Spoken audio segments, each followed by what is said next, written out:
तो ये कहानी एक ऐसे लड़के की है जिसके पास खास किस्म की पावर्स थी। इसका नाम डोंगसू था। वो अपना ही गाना कंपोज किया हुआ जो उसने खुद बनाया था गुनगुनाता हुआ बस स्टेशन पर जा रहा था। तभी कुछ लोग आते हैं और उसको उठाकर ले जाते हैं। ये दरअसल लोगों को अगवा करके उनके जिस्म के हिस्सों को बेचा करते थे। वो डोंगसू को उठाकर एक डॉक्टर के पास ले आए थे, जहाँ पर वो डॉक्टर सर्जन उसके जिस्म के सभी हिस्सों को निकाल लेता है। डोंगसू तकरीबन मर चुका था, मगर हैरानी वाली बात ये थी फिर भी वो ये सब करता हुआ डॉक्टर को देख रहा था। डॉक्टर ने उसकी दोनों आंखें निकाल दी, ट्रे में रख दी थी और खुद फोन पर बात करने चला जाता है। उधर ही हम देख पाते हैं डोंगसू के जिस्म से कुछ अजीब से टेंटिकल्स बाहर आते हैं और उसका सारा जिस्म ठीक होने लगता है। डॉक्टर उसे देखकर बहुत ज्यादा डर गया था, क्योंकि डोंगसू ने खुद ही अपनी आंख को उठाकर लगा लिया था। जैसे ही वो अपनी दूसरी आंख को वहाँ पर ढूंढता है, डॉक्टर वहाँ पर गुंडों को बुला लेता है, जिससे अब डोंगसू वहाँ से भाग गया था। फिर कुछ दिन बाद उसी शहर में एक हादसा होता है। एक बहुत ही खूबसूरत औरत की मूर्ति को किसी ने सड़क के बीचों बीच लाकर रख दिया था। सब लोग उसकी तरफ देख रहे थे क्योंकि वो बहुत ज्यादा खूबसूरत थी। जैसे ही सब उसकी तस्वीरें लेने लगते हैं तो उस मूर्ति से खून टपक रहा था। यहाँ पर पता चलता है कि वो कोई मूर्ति नहीं थी, बल्कि जीता जागता एक इंसान था जिसको मूर्ति बना दिया गया था। आहिस्ता आहिस्ता ये खबर हर जगह पर फैल जाती है। वहाँ पर पुलिस भी आ गई थी। इंस्पेक्टर बहुत देर तक उसकी इन्वेस्टिगेशन करवाते हैं, जिसमें उन्हें पता चलता है कि उसमें पी और एन नाम के दो सिंबल्स हैं। वहीं पर हम डोंगसू को देखते हैं, जिसने अब अपनी एक आंख पर पट्टी बांध ली थी और अपनी दुख भरी जिंदगी जी रहा था। एक रात बैठा हुआ जब वो अपने ही बनाए हुए गाने की प्रैक्टिस कर रहा था तो अचानक से उसकी आंख में दर्द होने लगा था। जो आंख उसकी गायब थी उसको अचानक से एस्ट्रोलॉजी नजर आती है, जिसमें वो बिल्कुल वही लफ्ज देखता है जो उस मूर्ति के जिस्म पर बना हुआ था। उसको और भी बहुत सारी चीजें नजर आती हैं, जिससे ये पता चलता है कि डोंगसू की आंख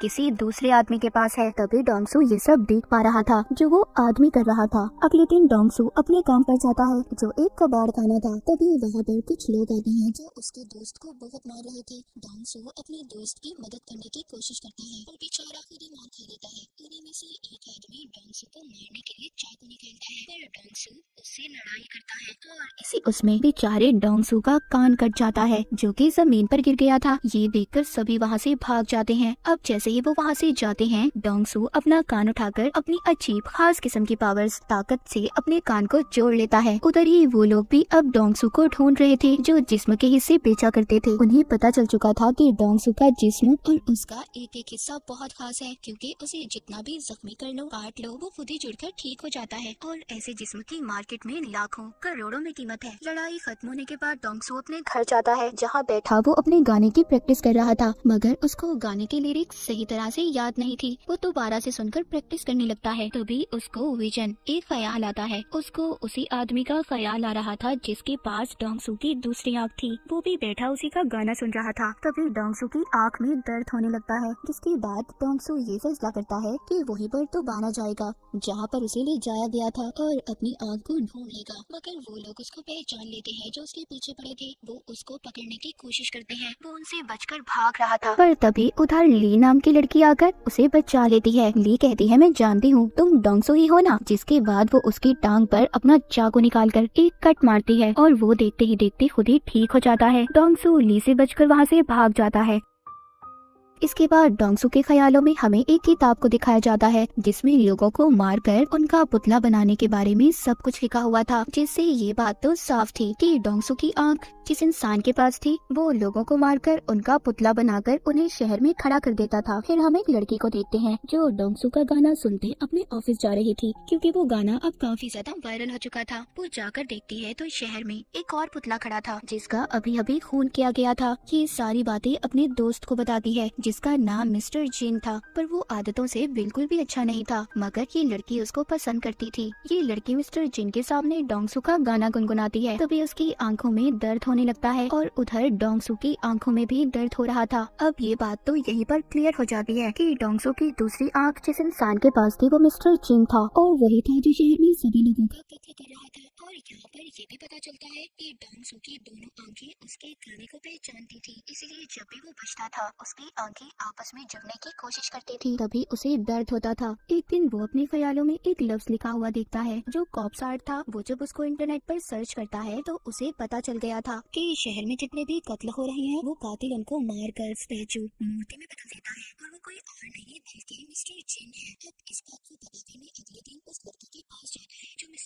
दोस्त थी कि उसको देखकर पहचान लेता है क्योंकि इस लड़के को इसने अपने ख्याल में देखा था। ये उसे पूछता है कि कल तुम किस आदमी के साथ थी, वो कौन था। वो लड़की इसको कुछ भी नहीं बताती और डरकर चली जाती है। उसे ऐसा लग रहा था कि ये उसको छेड़ रहा है। अब डोंगसू किसी बात के बारे में भी नहीं जानता था। उसको तो ये भी नहीं पता था कि कातिल दिखता कैसा है। डोंगसू अब एक एस्ट्रोलॉजर के पास जाता है और उसको उन सिंबल्स जो उसने देखे थे और उन तारीखों के बारे में बताता है जब खून हुए थे। एस्ट्रोलॉजर उसको बताती है कि सब आपस में जुड़ी हुई चीजें हैं, इन सबको मिलाकर कल की तारीख भी मिलती जुलती है। मतलब डोंगसू ये बात तो समझ गया था कि कल भी खून होने वाला है, पर कब कहा ये बात वो नहीं जानता था। उधर ही वो लड़की जो मिस्टर चिन को पसंद करती थी, उसकी दोस्त भी थी, वो उसके घर जाकर यहाँ वहाँ घूमने लगती है, जिससे उसे वो किताब मिल जाती है जिसमें मरे हुए लोगों को पुतला कैसे बनाना है सब लिखा था। उसको भी ये बात पता चल चुकी थी कि जितने भी कत्ल हुए हैं उन सब के पीछे मिस्टर चिन का हाथ है। अगले ही दिन दोबारा से शहर में पुतला खड़ा था। जब सब उसको देखने चाहते हैं, उधर वो लोग भी थे जो डोंगसू के पीछे पड़े हुए थे। वो उसको देख लेते हैं और पकड़ने की कोशिश करते हैं, उसको मारने वाले थे। तभी उधर लिया जाती है जिसने एक बार फिर से डोंगसू को बचा लिया था। वो डोंगसू को बताती है कि मैं एक नॉवेलिस्ट हूँ जो कि कनेक्ट नाम के नॉवल को लिख रही हूँ, जिसमें सुपर ह्यूमंस ताकतवर लोगों के बारे में बताया जाता है कि कैसे उनके जिस्म के हिस्से अलग करके भी वो आपस में जुड़ जाते हैं। अब खैर ली ने डोंगसू की जान बचाई थी, वो उसको थैंक्स बोलता है, उसका नंबर लेता है, जिसके बाद डोंगसू वहाँ से चला गया था। दूसरी तरफ हम मिस्टर चिन के दोस्त को देखते हैं जो काफी परेशान थी क्योंकि उसको मिस्टर चिन की सच्चाई के बारे में पता चल चुका था और उसको अपने साथ छत पर ले जाता है। मिस्टर चिन की दोस्त कहती है मैं सब जानती हूँ, तुमने किस किस को मारा है और उन सभी पुतलों के बारे में भी। जब ये बातें वो बता रही थी तभी वो आदमी आकर चुपचाप इनकी बातें सुन लेता है जिसको पहले ये सब बता रही थी। उसका फोन बच जाता है जिससे मिस्टर चिन उसको देख लेता है, उसको पकड़कर बहुत ही बेरहमी से मारता है और फिर उसे नीचे गिरा देता है। मिस्टर चिन की दोस्त भी ये सब देखकर बेहोश हो गई थी।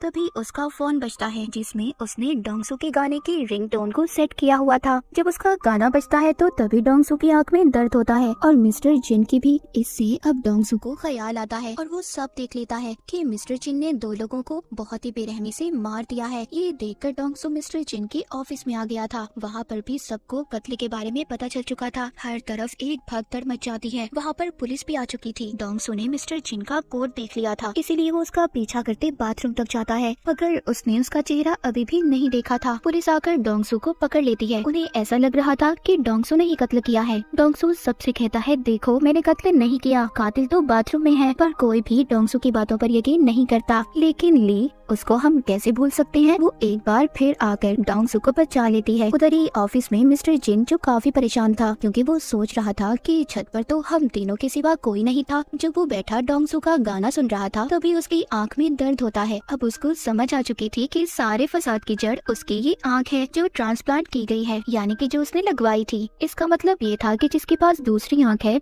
वो सब देख सकता है जो मिस्टर जिन कर रहा था। एक दिन डोंगसू ली को अपने घर लेकर जाता है और उसे सब कुछ बताता है। वो शुरू अपने बचपन से करता है कि कैसे वो एक दफा पेड़ से गिर गया था, उसकी टांग टूट गई थी, मगर वो खुद ब खुद ठीक हो गई, जिस वजह से मेरे सभी दोस्त मुझे मॉन्स्टर बुलाने लगे और मेरे घर वालों ने भी मेरा साथ छोड़ दिया। उस रात के बारे में भी बताता है जब इसको अगवा करके कुछ लोग ले गए थे और उन्होंने उसकी आंख को निकाल लिया जो मिस्टर जिन के पास है और वही है जो शहर में सबको मार रहा है। बस मैं उसको पकड़वाना चाहता हूँ, पर मैं उसके बारे में कुछ भी नहीं जानता। ली सब बातें सुनकर हैरान हो गई थी। वो कहती है तुम परेशान मत हो, मैं तुम्हारा साथ दूंगी, और उसको एक चश्मा भी लगाती है। कहती है इससे तुम्हारा कोई मजाक नहीं बनाएगा और ना ही लोग तुम्हें पहचान पाएंगे। जब वो मार्केट में कुछ लेने जाते हैं तो उधर डोंगसू के पोस्टर लगे हुए थे। पुलिस उसको ढूंढ रही थी, लेकिन अचानक से उसकी आंख में दर्द होने लगता है। वो देखता है कि मिस्टर जिन उसकी तस्वीर बनाकर उसे कह रहा था कि मेरे मामले से दूर रहो, नहीं तो बेमौत मारे जाओगे, क्योंकि वो जान चुका था कि जिस आदमी की आंख उसे लगाई गई है वो कोई और नहीं बल्कि डोंगसू है, और उसे साथ ही होने वाले अगले कत्ल के बारे में भी पता चल जाता है। रात को जब डोंगसू मिस्टर जिन को ढूंढने निकलता है तो उसको एक आदमी मिलता है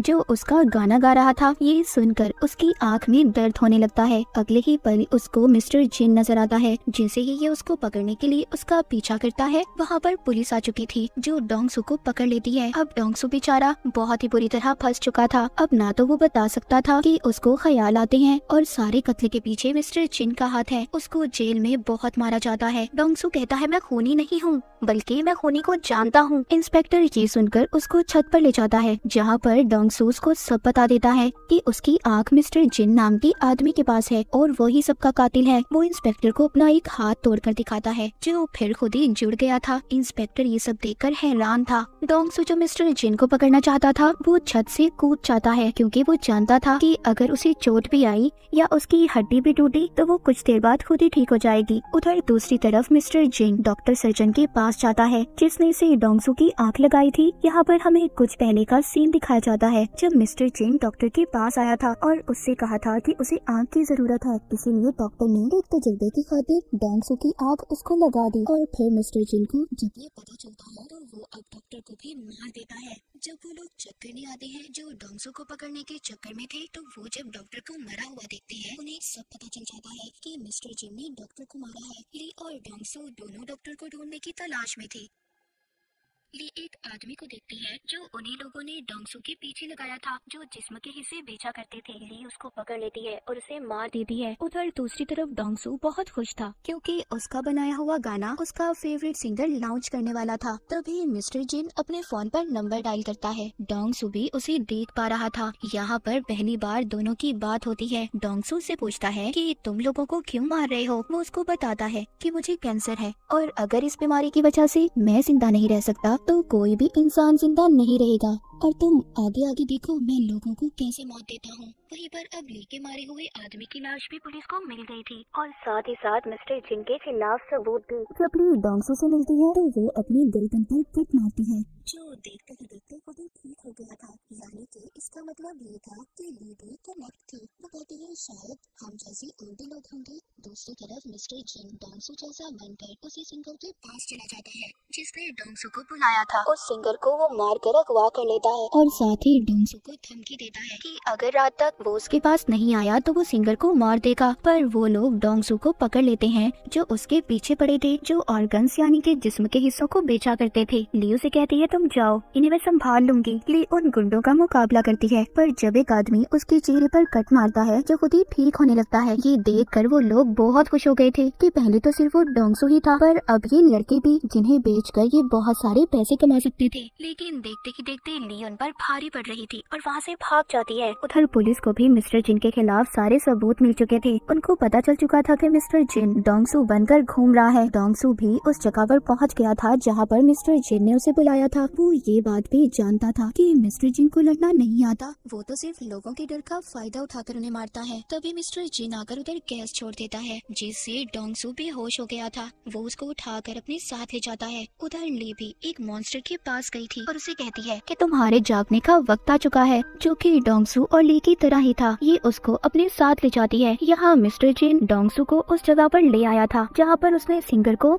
रखा हुआ था और डॉक्टर की बॉडी भी टंगी हुई थी जिसको उसने मार दिया था और बहुत जल्दी पुतला बनाने वाला था। सिंगर की ऐसी हालत देखकर डोंगसू उससे माफी मांगता है। मिस्टर जिन कहता है मुझे कैंसर है, मैं मरने वाला हूँ, इसीलिए मैं डोंगसू की बॉडी का इस्तेमाल करूँगा और अपना दिमाग इसके दिमाग के बदले लगाऊंगा। जहाँ पर जिस्म तो डोंगसू का होगा पर दिमाग मेरा। वो डोंगसू की उंगली काट कर भी सिंगर को दिखाता है। अभी इन दोनों को फ्रीजर में बंद कर देता है जिस वजह से सिंगर तो मर गया था। इस बात पर डोंगसू को बहुत गुस्सा आता है। वो अब आजाद हो चुका था और बाहर आकर मिस्टर जिन को बहुत मारता है। उधर ही ली भी उस मॉन्स्टर को लेकर आ गई थी। मिस्टर जिन जब उस पर हमला करता है उसे भी पता चल चुका था कि ली भी कनेक्ट है। तभी उधर डोंगसू आकर मिस्टर जिन को बहुत मारता है। यहाँ पर मिस्टर जिन डोंगसू पर लगातार गोलियां चला रहा था पर वो तो ठीक होता जा रहा था। डोंगसू ने मिस्टर जिन से अपनी आँख को भी छीन लिया था और उसे मारने वाला था। तभी उधर पुलिस इंस्पेक्टर आ जाते हैं जो डोंगसू को मारने से मना करते हैं। इंस्पेक्टर उससे वादा करते हैं कि मैं तुम्हारा सारा रिकॉर्ड मिटा दूंगा, अपनी जिंदगी की नई शुरुआत करनी चाहिए। अब ली और डोंगसू को ये लग रहा था कि सब कुछ ठीक हो गया है, वो जाने वाले थे। तभी ये देखते हैं वहाँ पर बहुत सारे मिलिट्री के हेलीकॉप्टर आ जाते हैं। अब उन्हें भी कनेक्ट के बारे में पता चल चुका था जहाँ पर वो इन दोनों को पकड़ लेते हैं। अब आगे की कहानी क्या होगी, मिलिट्री वाले इनके साथ क्या करेंगे, ये तो हमें सीजन 2 में ही पता चलेगा। तो सीजन 1 की कहानी यहीं पर खत्म हो जाती है।